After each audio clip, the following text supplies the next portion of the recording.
करावी।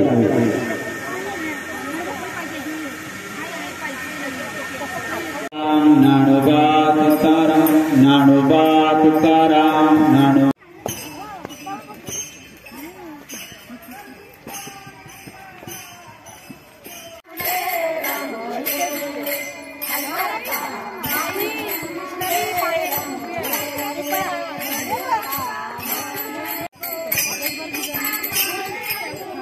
काढा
या भाऊ या।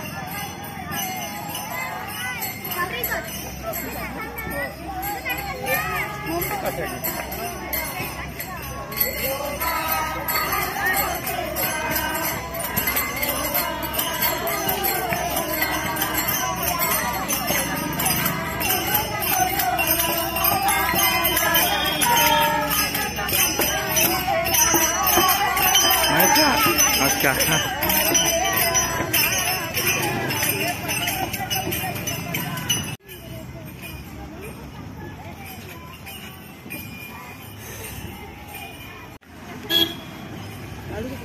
थांबा 2 मिनिटं थांबा तुम्ही त्या थोडसं मागं वगैरे थांबा तिथं ते थांबा ना। हां लाईटने चमकला खाली करू का असा कर ना। हां हां का ये समोर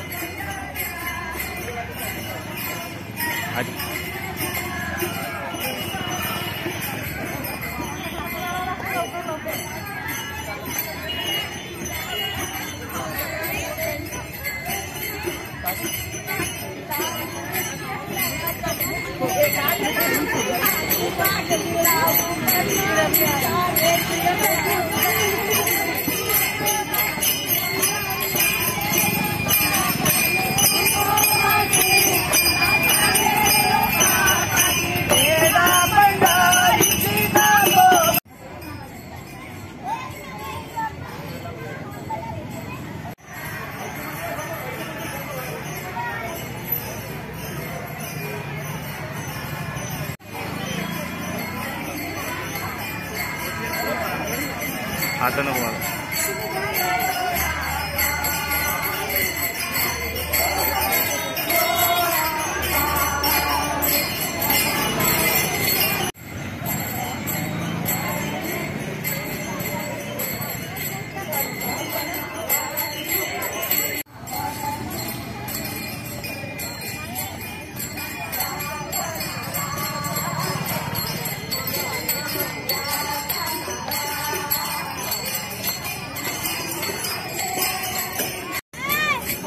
मागून मार वर टिका लावून तवा मारते।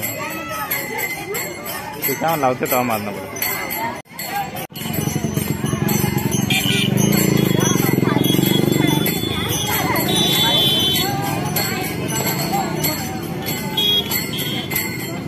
भाऊ देव या साईडला या ना गाड्याचा किती फोटो मार। अच्छा तिरपट मार समीर काय इकडून मार इकडून। हो बहिणी इकडे काढली आली बरोबर नाही तर अजून एक काढ ठीक आहे चला।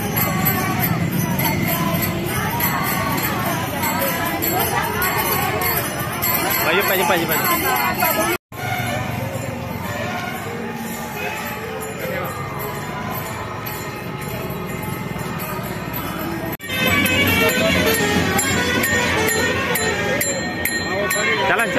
चला चला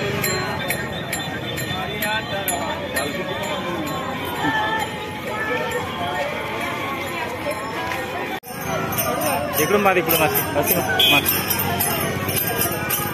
अजून का ठीक आहे आली ठीक आहे चला आली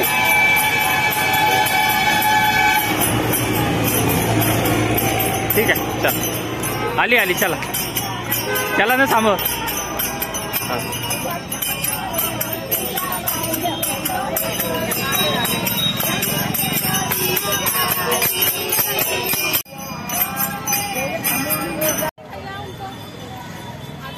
ते थांबतच नाही तर काय करणार हो हो हो बरोबर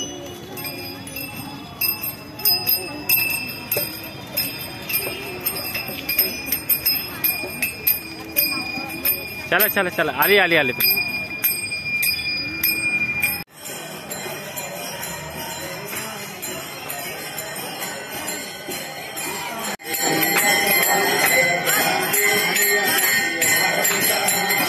काय सांगेल पुढे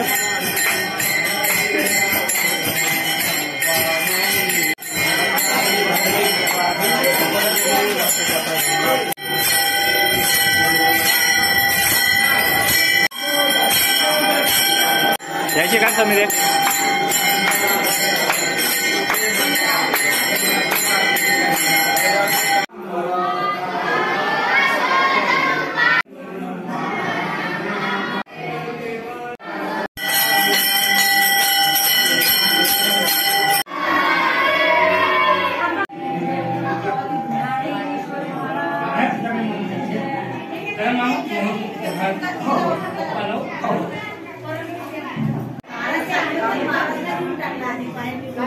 एक साडीचं एक मोठीचं आणि एक ऑफिस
रंगाट पाणी पाणी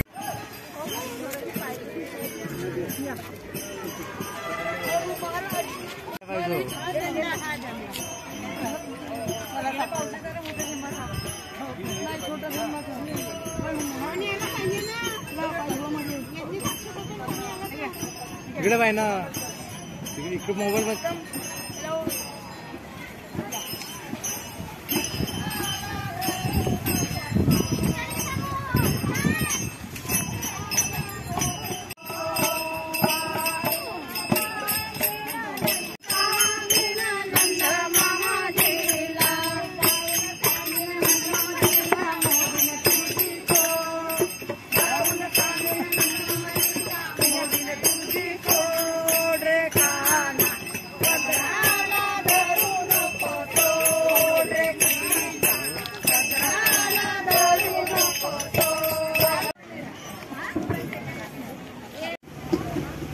hello hello hello hello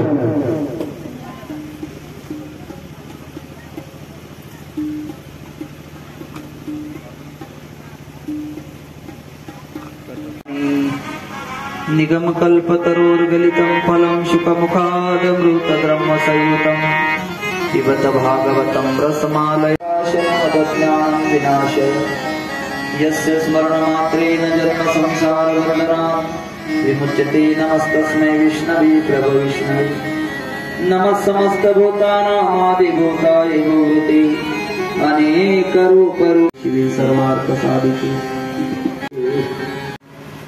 Shri Krishna Govind Hari Murari Shri Krishna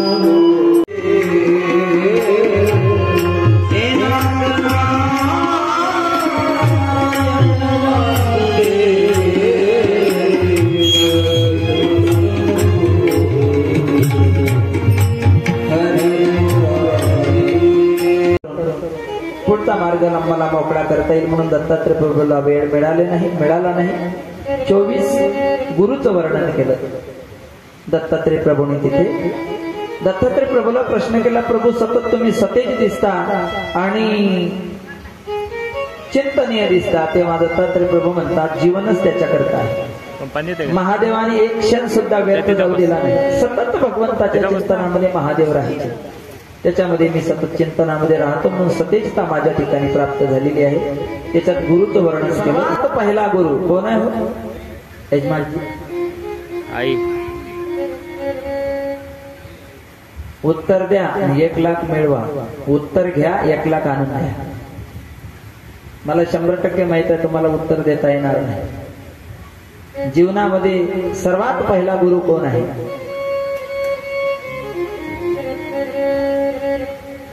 कोण आहे तो? मग मी प्रश्नच विचारला नसता. हे तर मला माहित त्या वेळेला नाही का बाळ जन्माला येण्याकरता कोणाला बोलावलं जात होतं? हा, आलं लक्षात? सर्वात पहिला गुरु. आता नर्स म्हणा, डॉक्टरला म्हणावं लागेल. पण आता कसं म्हणता? कारण की पोटात शिरल्या जाते. कारण त्याचा योग्य त्या पद्धतीने जन्म असो द्या, जन्म होत नाही. सांगायचं एवढं आहे, सर्वात पहिला गुरु म्हणजे बाळंतपण करणारी ती स्त्री. म्हणून शेवटच्या कालावधीमध्ये बरं का, मोठ्या साधूच्या मुखातून ऐकलेले शब्द आहे. शेवटच्या कालावधीमध्ये जेव्हा घरघरा लागतो ना, घरघरा जेव्हा घरघरा लागतो त्यावेळेला ताबडतोब तिला बोलावून आणावं लागते. ते नसली तर दुसरी कोणती. प्राण जायच्या अगोदर ती आली पाहिजे. जीवनामध्ये 5 स्त्रियांचं वर्णन केलं आहे, मुख्य 5 स्त्रियांचं. बिहारमध्ये सर्वात महत्वाचा सण असतो याच्यामध्ये पाहते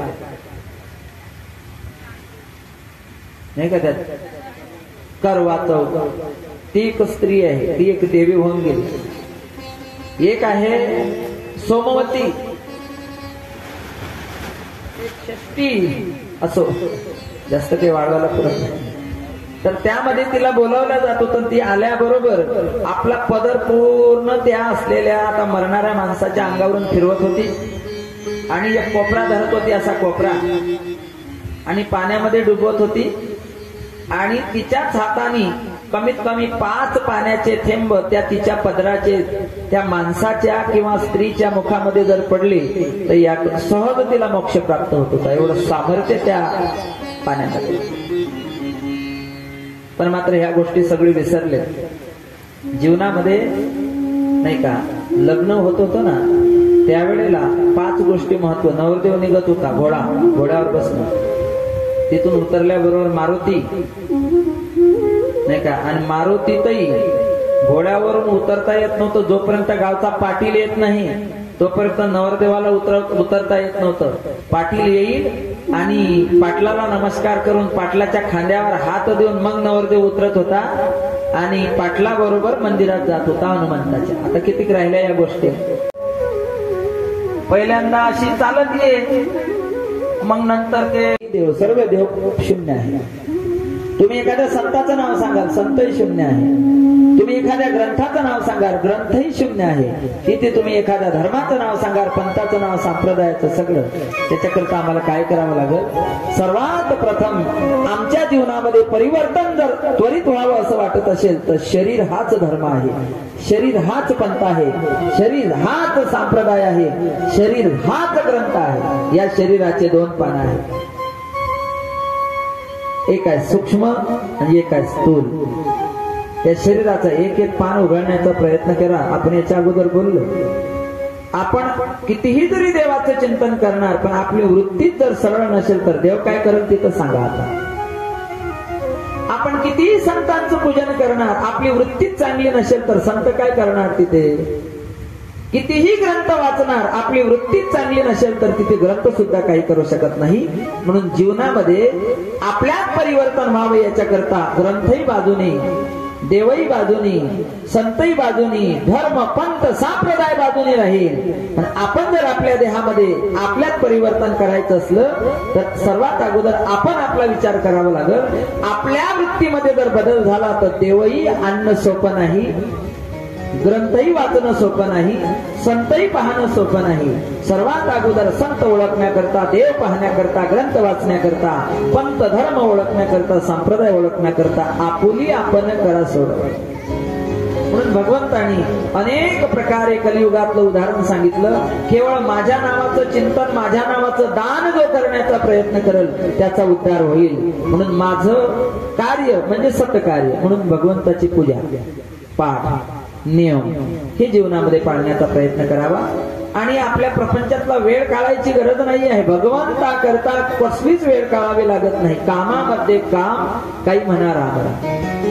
अनेक प्रकारे नित्य नेमाने मनोभावे पूजा करायची. आता तुम्ही दहेगावात गेले का, मग बाजी दिसले, तुमच्याकडेच असते वाटते पूजा, ठाकरे बाजी नाही. दोघही पती पत्नी रोज येत होते बरं का, रोज नित्यनेमाने आले ठाकरेजी. घरी एकादशीला येणार असं म्हटलं होतं. जर आज एकादशीला गेलो नसतो ना तर बुवाजी म्हणत बुवाजीच्या मनात निर्माण झालं असतं का महाराज लोक खोटे बोलायला लागले. खोटं तर बोलतेच महाराज, मी नाही बोलत म्हणा, पण कधी कधी मला मोबाईलवर खोटं बोलावं लागतं. कीर्तनाला यायचं असलं, वेळ जर झाला, नागपूरवरून निघालं आणि कीर्तन जर दहेगावात असलं तर त्यांना सांगावं लागते कोराडीत आलो, नागपूरवरून निघायचंच असतं. रोज नित्यनेमाने पूजा करतात आणि चांगली पूजा करतात म्हणून देव सजल दिसते. प्रत्येक जण पूजा पाठ करण्याचा प्रयत्न करतात, नियमाने पूजन करण्याचा प्रयत्न करतात. नित्यनेम तेवढा जीवनामध्ये असावा. काही नित्यनेमाविना किंवा नित्यनेमनामे तो प्राणी दुर्लभ लक्ष्मी वल्लभ दयाजवळ संघाने.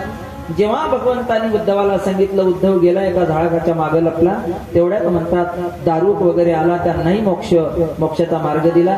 जेवढे जेवढे भगवंताचे भक्त होते तेवढे सर्वजण भेटून गेले आणि भगवंत केवळ चिंतन करतो, डोळ्यातून अश्रू गाडतो. तेव्हा सर्व देवी देवता आली, भगवान शिवजी आले, भगवान कृष्ण आता जाणार. त्यावेळेला जेव्हा जीव जातो त्यावेळेला घरातला कोणीतरी माणूस मरणाऱ्याचं डोकं कुठे घेतो? मांडीवर. भगवान शंकरांनी मांडी दिली कृष्णाला. ही दंतकथा नाही आहे, अनुभवित कथा आहे. कोणा ग्रंथामध्ये मिळणार नाहीये आणि दंतकथेतही मिळणार नाही. भगवंतांनी मांडी दिली, भगवान श्रीकृष्ण रडतात. भगवान शिवाने विचारलं, निज ब्रह्माच्या डोळ्यातून अश्रू यावे? कृष्णाला विचारलं, प्रभू तुम्ही का रडता? भगवान श्रीकृष्णाने एवढं सुंदर उत्तर दिलं की देवा, मी जगाचा उद्धार केला यात नवल नाही, पण माझ्या कुटुंबाचा उद्धार केला नाही हे नवल आहे. भगवान शंकराने विचारलं का केला नाही? कारण माझं कोणी ऐकलंच नाही. दुसरं उदाहरण, माझं न ऐकल्यामुळे परिस्थिती अशी निर्माण झाली की माझ्याच घरातले दारू प्यायला लागले. खोटी घटना नाही आहे. मला सांगा, एवढं मोठं कशामुळे घडलं? साम कोणाचा मुलगा आहे? आता मला सांगा, देवाचे पोरं जर दारू पित असतील तर तुमच्या आमच्या घरचे लेकरं पिले, काय म्हणणार त्यांना? तो म्हणणार देवाचे पोरं तर दारू पित होते, मी कवन पेणार नाही. त्यांना मरायचं होतं म्हणून ते दारू पिले. तुला मरायचं नाही ना, का मरायचं आहे तुला? त्यांना मरायचं होतं म्हणून दारू पिले. साम दारू पिऊन साधूची निंदा करतो, साधूने शाप दिला. परिणाम सगळ्या यादव कुळाचा नाश जर कोणी केला असेल तर तो मदिरेने केला. सर्व कौरव कुळाचा कुरुवंशाचा नाश केला असेल तर तो मदिरेने केला. आणखी सांगू, सर्व दैत्यांचा नाश केला असेल तर तो मदिरेने केला. मग दैत्याचा नाश, बलवान दैत्याचा नाश मदिरा करू शकते. देवांच्या मुलांचा नाश, यदुवंशाचा नाश मदिरा करू शकते. राक्षसांचा नाश जर मदिरा करू शकते, तुमचा आमचा नाश मदिरा का करणार नाही? म्हणून मदिरेपासून सावधान. भगवंत रडायला लागले. निज परब्रह्माचं ज्ञान दोघांनी एकामेकाला दिलं आणि अचानक भगवान श्रीकृष्ण निज धामाला निघून गेले. गोपाल कृष्ण भगवान. त्याच्या अगोदर बऱ्याच कथा आहेत. दादाने उपदेश करण्याचा प्रयत्न केला, तो भाग आहे. मन पूर्ण चिरे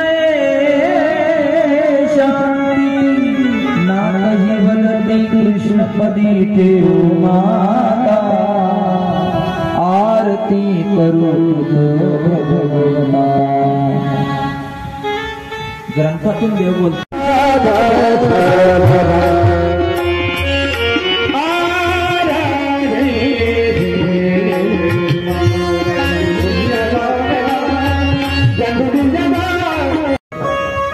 आजपासून 1.25 महिना कोणाच्या हातचं खायचं नाही, कोणाच्या घरी जायचं नाही. कोण काही दिलं तरी त्यावेळेला परीक्षित राजाने गुणगान केलं. किस्मत ने मुझे आपके काब. शुकाचार्य भगवान की. तक्षक दिसतोय, बोरात नाही, काहीच करू शकले नाही. का? शुकाचार्याने जोपर्यंत त्यांना सांगायचं होतं तोपर्यंत सांगितलं आणि तदनंतर शुकाचार्य निघून गेले. काय सांगितलं होतं याला? काहीच खायचं नाही कोणाच्या हातचं. कोणीतरी फळ पाठवले होते, ते फळ फोडायला सुरुवात केली आणि तो तक्षक निघाला त्यातून. कापुराचे वाती उजळल्या ज्योती, हा इथं समाप्ती झाली. तैशी जसा कापूर जळतो, काही शिल्लक राहत नाही, भस्म झाला. ऐका,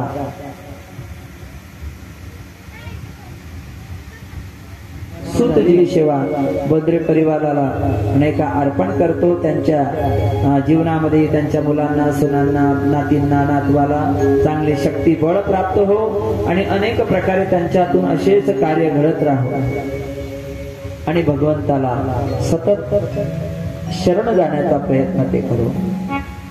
दुःख में प्रभु दोष दुख में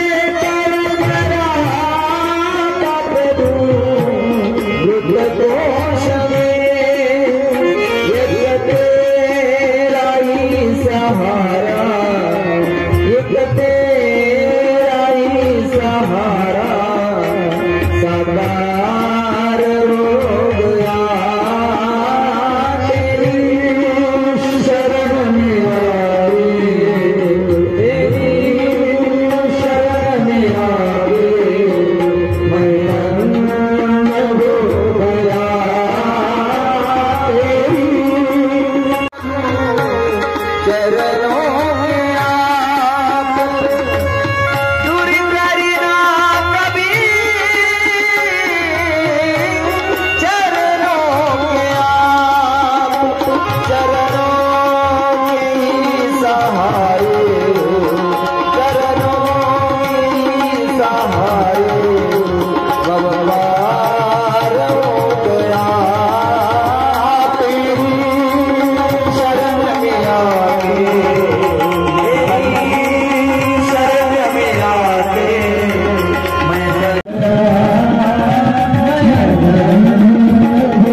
इकडे बघा दादा दादा दादा हा वहिनी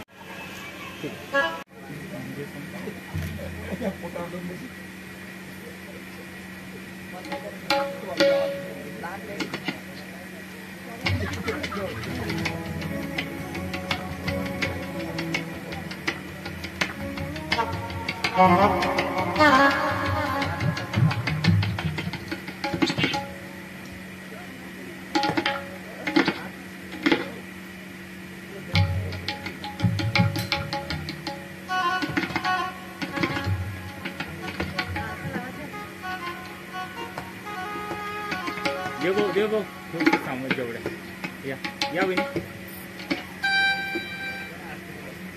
हा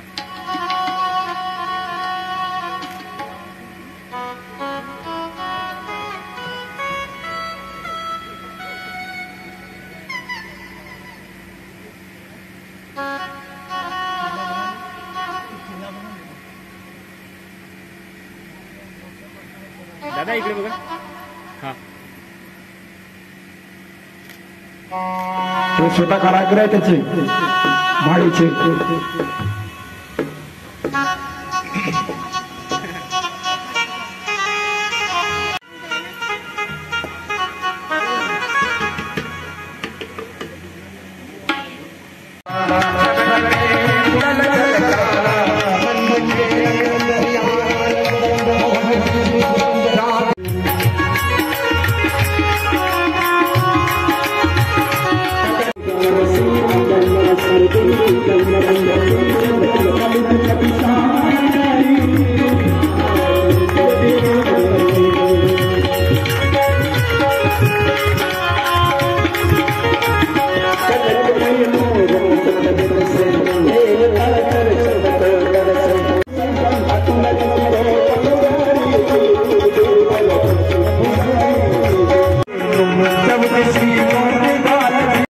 समंत पर्याय सर्वं सर्वदान्ता पते पते हर हर महादेव की जय।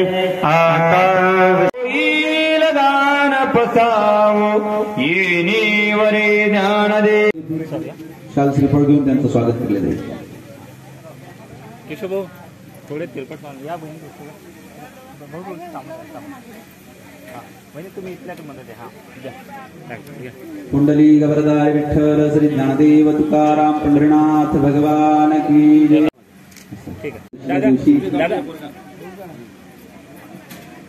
ठीक आहे बाबाजी बाबाजी